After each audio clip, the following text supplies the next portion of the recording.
Hello everyone.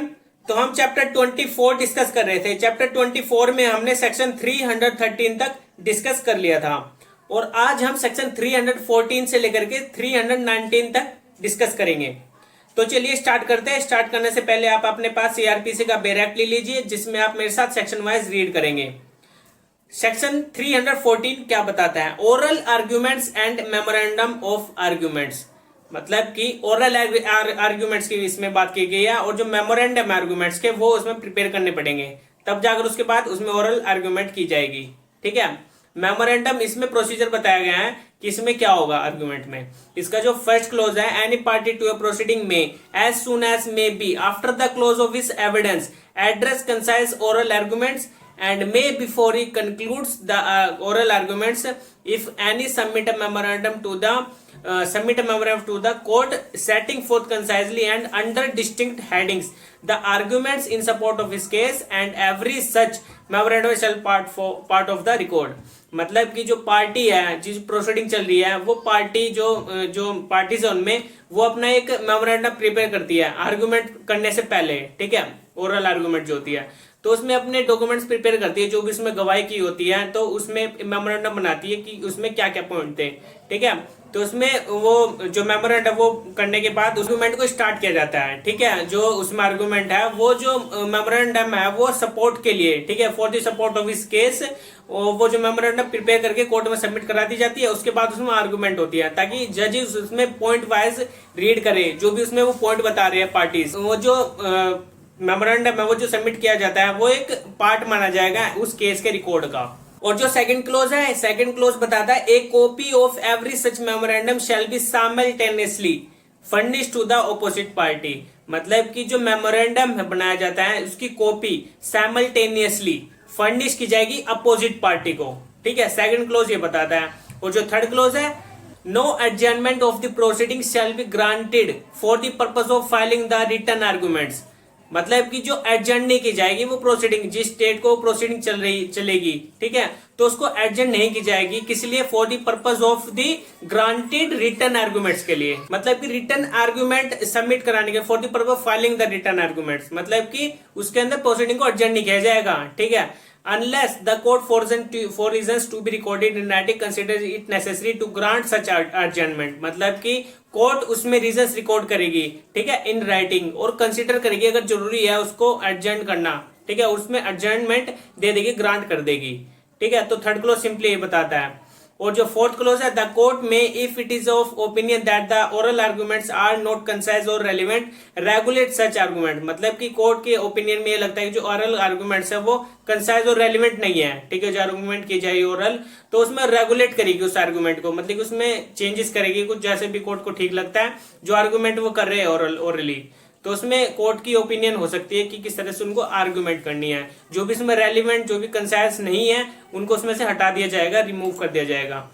ठीक है। तो हमारा सेक्शन 314 सिंपली ये बात करता है ओरल आर्गुमेंट से और मेमोरेंडम ऑफ आर्गुमेंट से रिलेटेड। और जो 315 है, accused person to be competent witness, मतलब जो एक्यूज्ड पर्सन है वो भी कॉम्पिटेंट विटनेस बन सकता है केस में।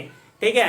जो तो फर्स्ट क्लोज इसमें बताता है आगे procedure, any person accused of an offence before a criminal court shall be competent witness for the defence and may give evidence on oath in disproof of the charges made against him और any person charge together with him at same trial. Accused person है वो एक competent है, किस लिए? एक witness बनने के लिए, कॉम्पिटेंट विटनेस और ऑन डिफेंस। ठीक है। वो अपने डिफेंस में कॉम्पिटेंट विटनेस बन सकता है क्रिमिनल कोर्ट में, बिफोर ए क्रिमिनल कोर्ट की बात की गई यहाँ पे, और वो एविडेंस दे सकता है on oath in disproof of the charges, ताकि उसको डिसप्रूफ किया जाए जो भी उसके अगेंस्ट चार्जेस लगे हैं, मेड अगेंस्ट हिम, जो भी उसके अगेंस्ट हुए हैं, और एनी पर्सन चार्ज टुगेदर, जो उसके साथ में जो अदर पर्सन है, जो अक्यूज पर्सन ही है, ठीक है, मतलब एक से ज्यादा जो जिसमें अक्यूज होते हैं, अगर वो उसके साथ उसका ट्रायल चल रहा है, ठीक है, तो उसमें सेम ट्रायल वैसे ही चलेगा।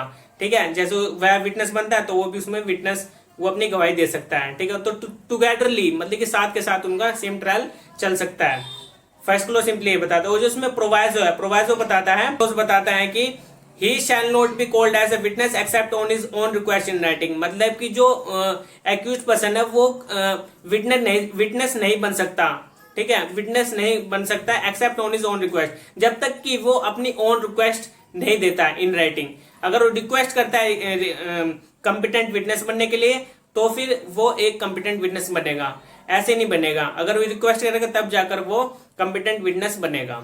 और जो बी क्लोज है, his failure to give evidence shall not be made the subject of any comment by any of the parties और give rise to any presumption against himself और any person charge together with him that the same trial. मतलब कि अगर वो evidence देने से मतलब कि वो चूक जाता है, ठीक है, अगर वो दे नहीं पाता है एविडेंस और वो फेल हो जाता है, तो उस सर्कमस्टांसेस में जो पार्टीज है और जो कोर्ट है वो प्रिज्यूम नहीं करेंगे कि वो उसके अगेंस्ट जो चार्ज लगे हैं वो माने जाए, ठीक है, उसी सेम ट्रायल में, ठीक है, charge together with him that the same trial, तो वो नहीं माने जाएंगे, उसके अगेंस्ट नहीं माने जाएंगे। उसको ये प्रिज्यूम नहीं किया जाएगा कोर्ट के द्वारा और जो पार्टी है उसके द्वारा जो उसने फेल हो गया वो एविडेंस देने से, कि उसी के थ्रू मान लिया जाएगा कि वो एक उसने ऑफेंस कमिट किया है, ठीक है, जो उसके अंदर उसके अगेंस्ट चार्ज लगे हैं वो माने जाए। तो ऐसा नहीं होगा, ठीक है, अगर वो फेल हो जाता तो एविडेंस देने से।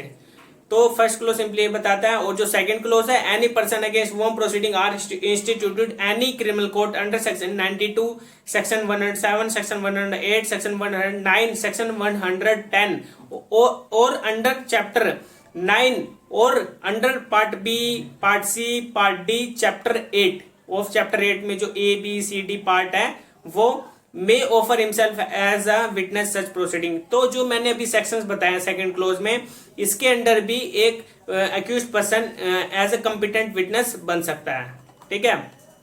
और इसमें आगे प्रोवाइजो बताया सेकंड क्लोज में, provided that in proceeding under section 108, section 109 और section 110 the failure of such person to give evidence shall not be made the subject of any comment by any of the parties और the rise to any presumption against him और any other person proceeded against together with him at the same inquiry. मतलब कि जो section 108, section 109, 110 हमने जो अभी ऊपर बात की है सेकंड क्लोज में, तो इसमें प्रोवाइजो सिंपली बताया गया अगर वो फेल हो जाता है एविडेंस देने से, ठीक है, अपने फेवर में, अपने डिफेंस में, तो पार्टीज और कोर्ट के द्वारा ये प्रिज्यूम नहीं किया जाएगा जो उसने एविडेंस देनी थी, ठीक है, अपनी गवाही देनी थी वो नहीं दे पाया है, ठीक है, तो ये प्रिज्यूम नहीं किया जाएगा कि वो जो चार्ज लगे उस पर वो उसको माना जाए, ठीक है, together with him at the same trial, उसी सेम ट्रायल में। तो हमारे सेक्शन 315 भी हो गए हैं। अब हम चलते हैं 316 बात करता है no influence to be use to induce disclosure. मतलब कि इन्फ्लुएंस नहीं किया जाएगा टू इंड्यूस डिस्क्लोजर, अपने अगेंस्ट कोई भी डिस्क्लोज करने के लिए कोई भी फैक्ट, ठीक है। तो उसमें आगे बताया except as provided in section 307, 306 no influence by means of any promise और थ्रेट और otherwise shall be used to an accused person to induce him to disclose और withhold any matter within his knowledge. हमने अपनी last video में 306 और 307 की बात की थी, जिसमें टेंडर ऑफ पार्टन की बात की गई थी, जिसमें वो डिस्क्लोज करता है फैक्ट्स ताकि उसको पार्टन दी जाए, ठीक है, मतलब उसको एक लालच दिया जाता है। तो 306 और 307 को छोड़कर 316 में उसको छोड़कर अगर किसी पर्सन को इंड्यूस किया जाता है, कोई प्रोमिस किया जाता है, कोई थ्रेट की जाती है ताकि वो फैक्ट्स डिस्क्लोज करे, ठीक है, कोई उसको इंड्यूस किया जा रहा है हिम टू डिस्क्लोज और withhold any matter with his knowledge, या फिर उसके नॉलेज में है कोई तो उसको डिस्क्लोज करने के लिए बोला जाता है, तो वो इन्फ्लुएंस नहीं कर सकते उसके ऊपर, ठीक है। लेकिन 306 और 307 को छोड़कर, इसमें बताया गया है 306 और 307 को, इसको छोड़कर इंड्यूस किया जाता है तो वो गलत माना जाएगा, ठीक है, तो वो अंडर द लॉ नहीं है, इन्फ्लुएंस नहीं किया जा सकता किसी भी अक्यूज्ड पर्सन को, इसका मतलब ये है। तो 317 बात करते हैं provision for inquiries and trial being held in absence of accused in certain cases. इसमें एब्सेंस ऑफ एक्यूज्ड पर्सन की बात की, अगर वो इंक्वायरी और ट्रायल में नहीं होता है तो पर्सनली, ठीक है। तो इसमें प्रोसीजर बताया, फर्स्ट क्लोज बताता है at any stage of an inquiry और trial under this code if the जज और मजिस्ट्रेट सेटिस्फाइड।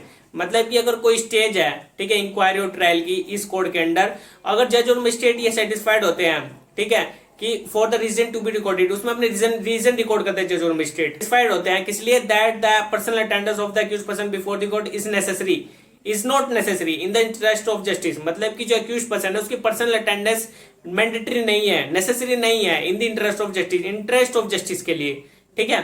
और that the accused persistently disturb the proceeding in court, अगर वो अक्यूज्ड पर्सन परसिस्टेंटली लगातार डिस्टर्ब करता है प्रोसीडिंग को इन द कोर्ट, तो जज और मजिस्ट्रेट में if the accuse is represented by a pleader, अगर जो अक्यूज्ड है वो रिप्रेजेंट होता है बाय प्लीडर, तो उसकी अटेंडेंस को डिस्पेंस कर दिया जाएगा with his attendance and proceed with such inquiry और ट्रायल इन हिज एब्सेंस, उसकी एब्सेंस में उसको ट्रायल को चलाया जाएगा by his pleader, accused person का। And may at any subsequent stage of the proceeding, जो सब्सिक्वेंट स्टेज होती है प्रोसीडिंग की, direct the personal attend of such accused, मतलब कि जो प्रोसीडिंग चल रही है उस प्रोसीडिंग के बीच में डायरेक्ट किया जा सकता है पर्सनल अटेंडेंस के लिए उस अक्यूज्ड पर्सन को, ठीक है, ताकि वो पर्सनली अटेंड हो, डायरेक्शन दी जा सकती है बाय द कोर्ट, ठीक है। तो फर्स्ट क्लोज सिंपली बताता है। और जो सेकंड क्लोज है, if the accused in any case is not represented by a pleader, अगर जो प्लीडर है, जो वकील है अक्यूज्ड पर्सन का, वो रिप्रेजेंट नहीं होता है तो क्या होगा, द जज और magistrate considers his personal attendance necessary,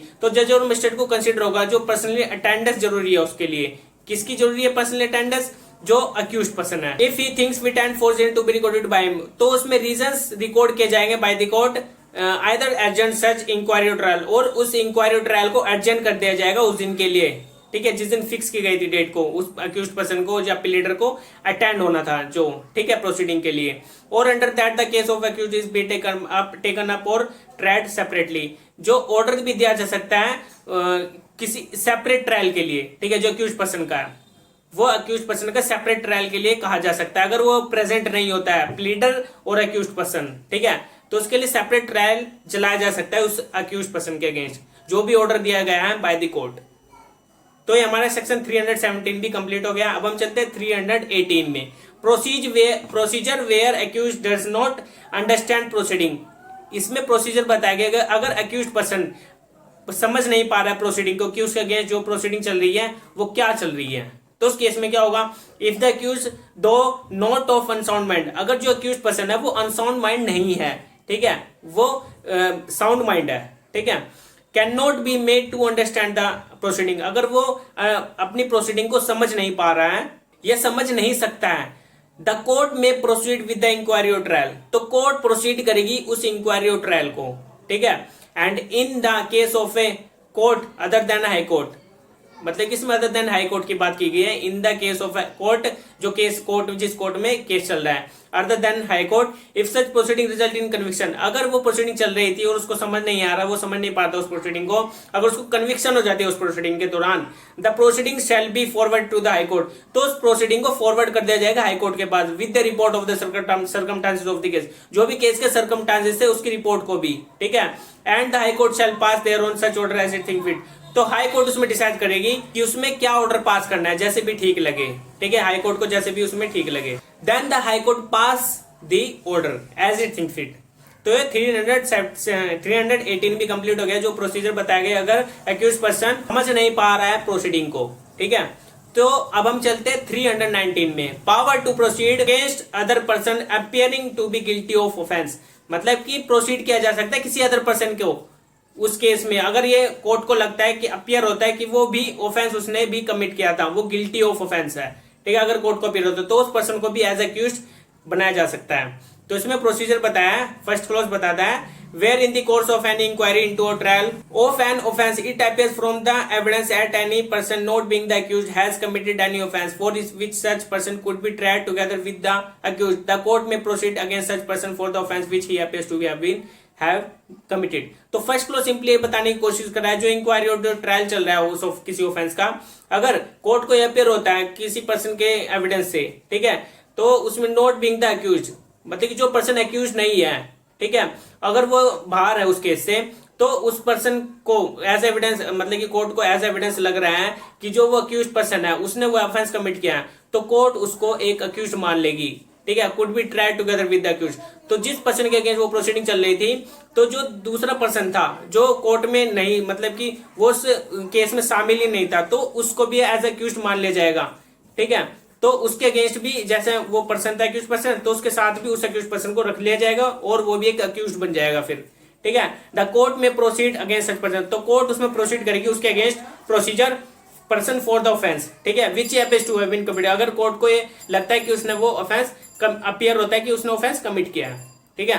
तो ये फर्स्ट क्लोज सिंपली बताता है। और जो सेकंड क्लोज है, where such person is not attending the court he may be arrested or summoned as the circumstances of the case may require for the purpose aforesaid, तो इसमें बताया गया अगर वो पर्सन अटेंड नहीं होता है कोर्ट में, ठीक है, अगर उसको अटेंड नहीं होता है तो उसको सम्मन करेगी कोर्ट या फिर उसको अरेस्ट करेगी, ठीक है, सम्मन करेगी। अगर वो सम्मन को भी नहीं फॉलो करता है तो उसको अरेस्ट ही किया जाएगा।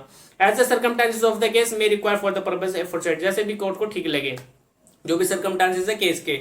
तो अब हम चलते हैं थर्ड क्लोज में। Any person attending the court although not under arrest or upon summon may be detained by such court for the purpose of the inquiry into or trial of the offence which he appears to have been committed. मतलब कि court, अगर वो person court में attend हो जाता है, all the not under arrest or upon, अगर वो बिना सम्मन और बिना अरेस्ट के वो अटेंड हो रहा है, may be detain by such court, तो उसको कोर्ट डिटेन करके रखेगी for the purpose of inquiry और ट्रायल, ठीक है। किस पर्पस के लिए? इंक्वायरी और ट्रायल के लिए। The offence which he appears to have been, तो उसको किस जो ट्रायल और इंक्वायरी है किस लिए चलेगी? उस ऑफेंस से रिलेटेड जो ऑफेंस कमिट हुआ है, ठीक है।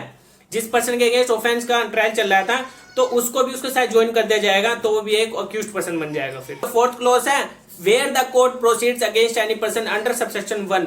तो जो अंडर सबसेक्शन 1 हमने बात की है, जिस पर्सन को एज अक्यूज्ड माना जा रहा है तो उसको भी शामिल कर लिया जाएगा एज अक्यूज्ड। तो इसमें ए और बी इसमें सब क्लॉज बताया गया है प्रोसीड अगेंस्ट पर्सन, कि कैसे उसमें प्रोसीड किया जाएगा उस पर्सन के against. The proceeding in respect of such person shall be commenced afresh and witness be reheard. तो उस प्रोसीडिंग को दोबारा से स्टार्ट किया जाएगा। जिस पर्सन के अगेंस्ट जो डाउट हुआ था, जिस पर्सन को बाद में अक्यूज बनाया गया था, तो उस पर्सन के अगेंस्ट वो प्रोसीडिंग फ्रेशली चलेगी, मतलब कि दोबारा रिफ्रेश किया जाएगा उसको।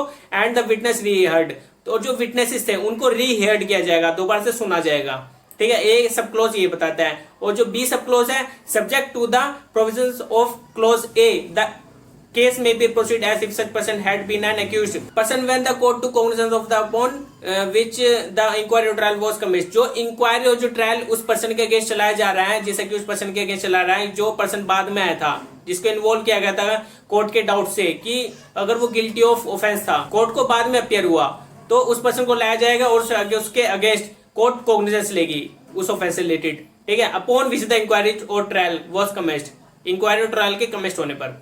तो आज हमने 319 तक डिस्कस कर लिया है चैप्टर 24 में, और आगे के फर्दर सेक्शंस हम अपनी नेक्स्ट वीडियो में जानेंगे। आज के लिए इतना ही था।